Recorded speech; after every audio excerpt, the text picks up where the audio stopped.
Hello and welcome back to the New York Phil Audition Challenge, Week 8, and thank you for sticking around.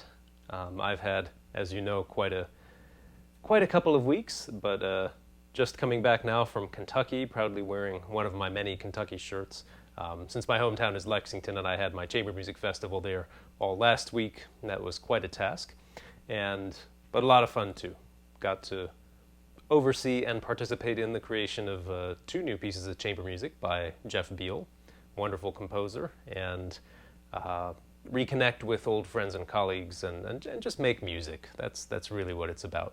So I've been doing lots of playing, but in case you haven't, in case this interruption in the challenge has gotten you off of your routine, I thought a great first thing to look at today would be how to get back into shape.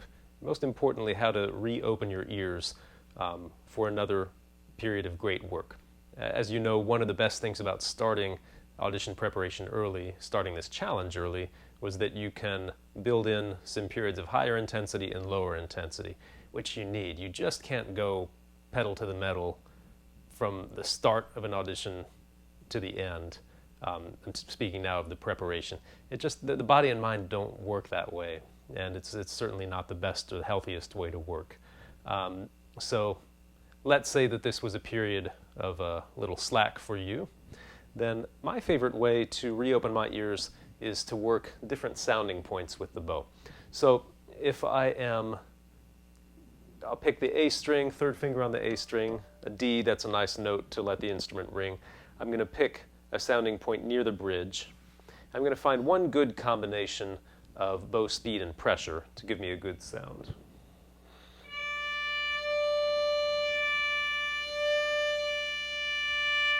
And I'm going to center that note to get maximum ring.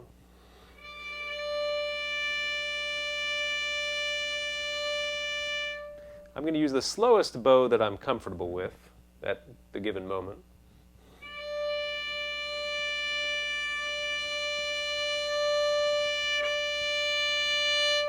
As I increase the speed and pressure a little bit, the ring really opens up the sound.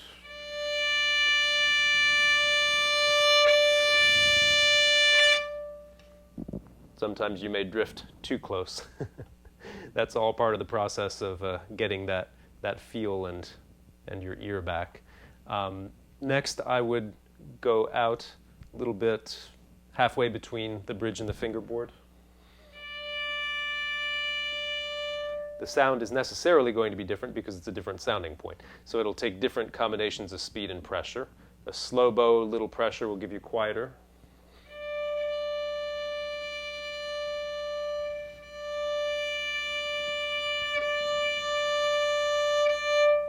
What you want to feel is that you're carving a spot in the string, as if you were a plow in the earth, that you're leaving your mark in the string, and that you're actually pulling the sound up out of the string rather than pressing it down.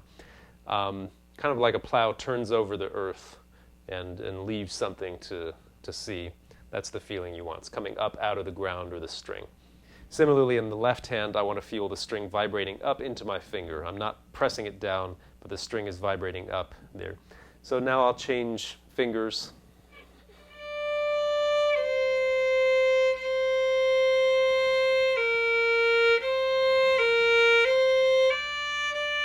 I'll change strings.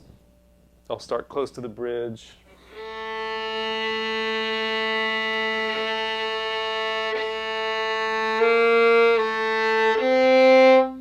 I'll move back to my place halfway between.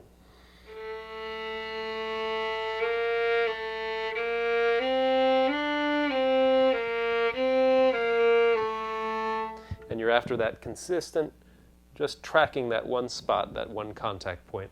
I'll move it out now close to the fingerboard.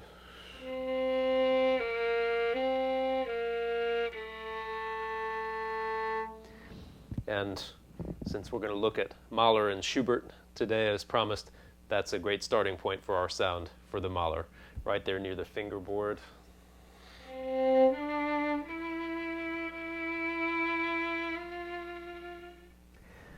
The first thing to look at here in this one, it can be choppy, and I've seen that in many of your first impressions. Most of you put the breath marks in where they were, but many of you also put in extra spaces. And the challenge there are a few different challenges, but one of them is to give the long line when you get the chance, and then to use those breaks, those breaths, effectively. Not every breath in speech is the same. If you're really getting going, telling a story, and then this happened, and this happened, and this. Or a breath could be, and that's the way the story is about to end, and now it ends. So the timing, the sound are going to depend on the phrase. Mahler can be pretty hard on the sleeve, right? But perhaps not in this beginning. That was another thing I heard in many of your first impressions. The sound really getting out of the spell, you might call it the spell, or the sound world that was created by the harp introduction.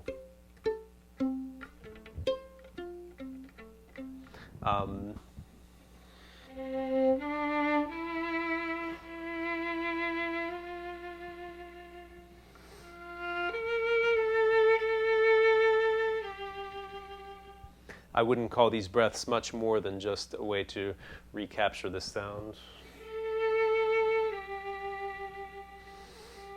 And this one, this longer phrase has no breaths.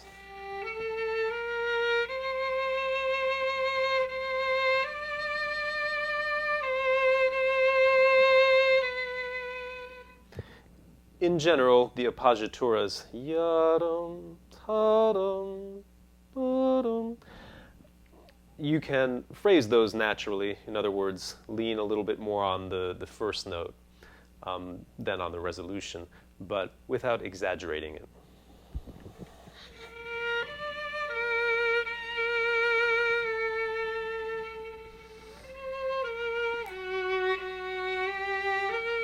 This bow here is quite a long bow, coming after a short bow.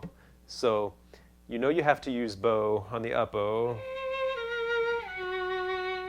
But if you keep the same pressure that you may have had before, it'll be a louder sound. And you want to keep weaving that spell. So, of course, lighten up here to use the bow.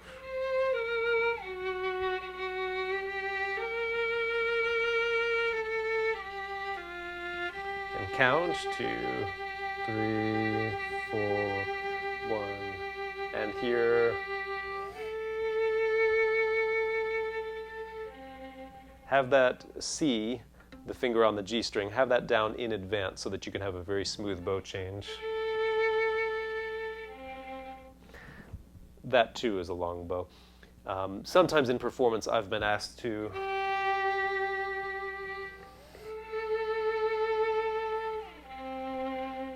play both of those notes on the G string to have a little gliss there. That is a very nice effect in a section.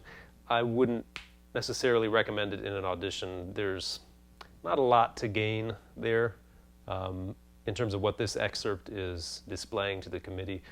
There's a good bit to lose in case that's not to everyone's taste, and in case you don't hit the shift just right. As long as your sound is working well for you, just finish the phrase with a nice, here I even sang the gliss, didn't I? It feels good. But end it with a nice taper, that the A is more important than the C. In the second half of this excerpt, you need to look at the text. Well, you got to look up all the German words and make sure you know what they mean. We get used to seeing Italian and reading that as almost as a first language in music, but German can look scarier sometimes, can it? But look up what the words mean, because they're important and they tell you what to do.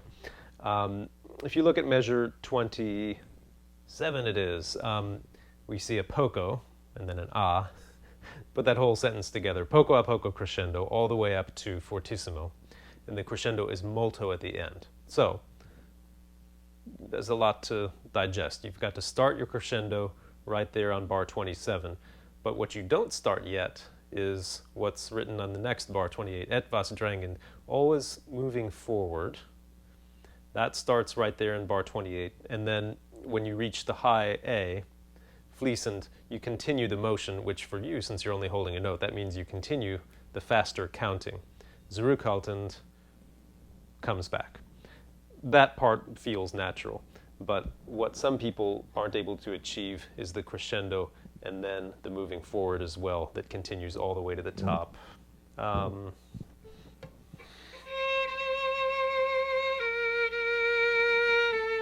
might choose to stay on the D string here.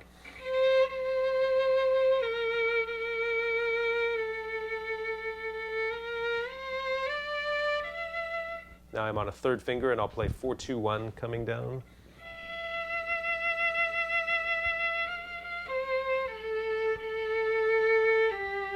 Two, one.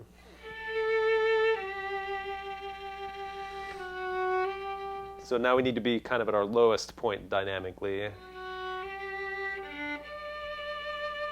And it begins.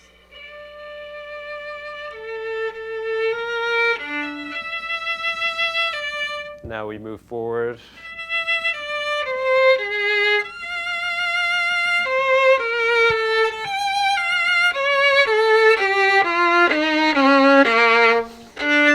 Oop, that's aren't the right grace notes.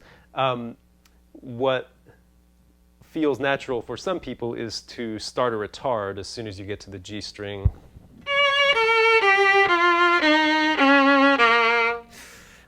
But that's not what's written. So especially when you're playing this by yourself, you've got to show that you're reading the text.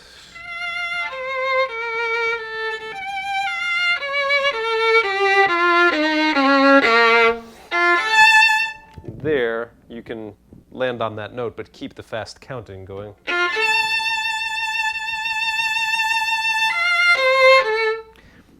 Then it comes back.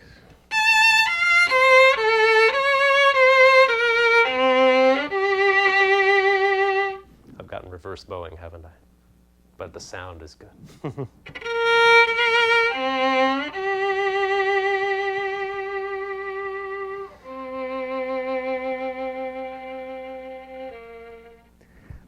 One last little challenge there to do a dim on an up bow, but I know you're up for it. So it's a tricky little excerpt, isn't it? There's a lot in there. The thing to know, the thing to remember, is that in general, the sound does not break out except for that one brief little part near the end. The rest of it is control and beauty and connecting when you can. Now, turning to look at the Schubert, you did a first impression of this as well. You already know about the challenges of syncing up the two hands. There's a question of tempo in this one. I'll briefly tell you that when I auditioned for the Boston Symphony some years ago, and this excerpt was on there, I had a chance after I did not win that audition. Didn't even get to the finals of that title audition. I had the chance to ask for feedback if any of the committee members had taken notes, and luckily a lot of them had, which was great. And at that time, the personnel manager would read the notes of the committee members to you over the phone if you asked. And when we got to that excerpt, he went down the line, and everybody had said, slow, slow, too slow. Tempo too slow. So from then on, I started really playing this one fast.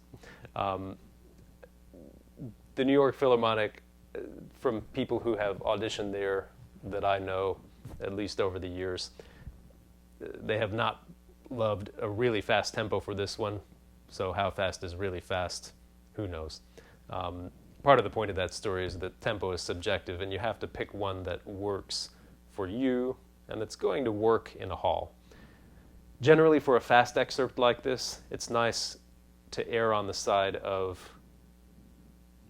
control and comfort rather than pushing it, which can get you into trouble not only technically, but sound-wise.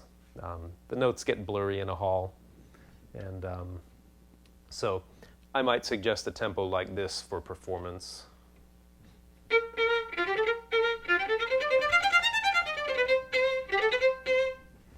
That lets you build a line, but it really lets an audience hear every note, or a committee hear every note. So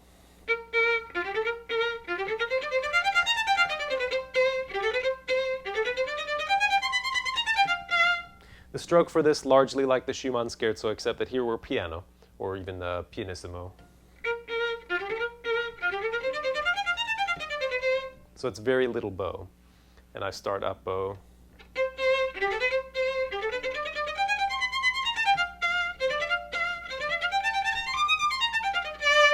And immediately here, I just increase the bow. I don't really make any other changes.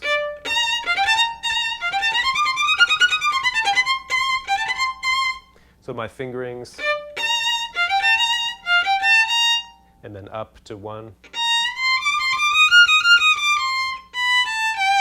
I'm leaving my first finger down through all this. Down to a 3. Shifting on the half steps to second fingers. And then back down on the half step to a 3.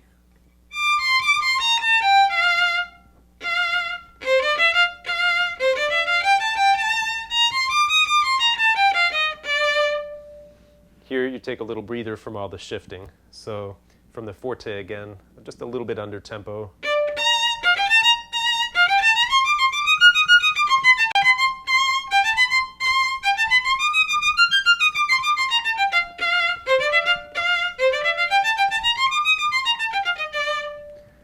And here, you just have different patterns, which should be second nature to you after you're, having practiced all your Schreideck.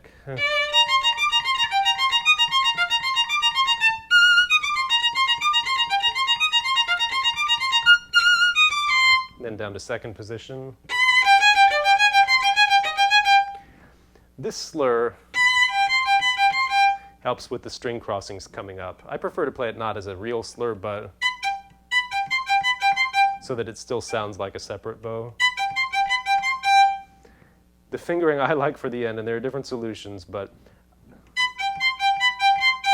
straight to 5th position, a second finger across 2 strings. So that's how I practice it, as a perfect 5th.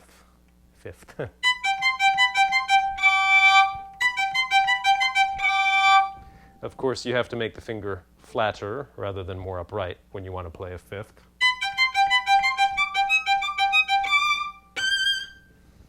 And you don't want to smack that last note. So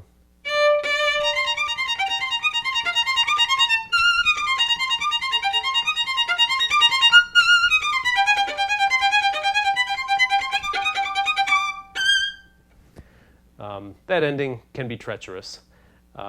So have a plan, stick with your plan, and build, 4 notes, 4 notes. You can overlap notes as you did with the Schumann scherzo.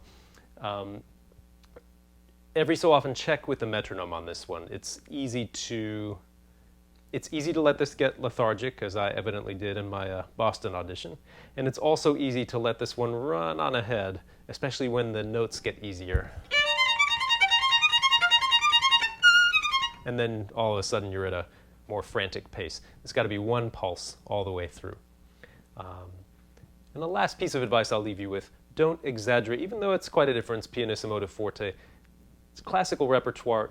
Don't change the sound quality to be something harsh. Think of it as little bow, more bow, but you're keeping a joyful sound. And that's the way you want to start and finish this excerpt.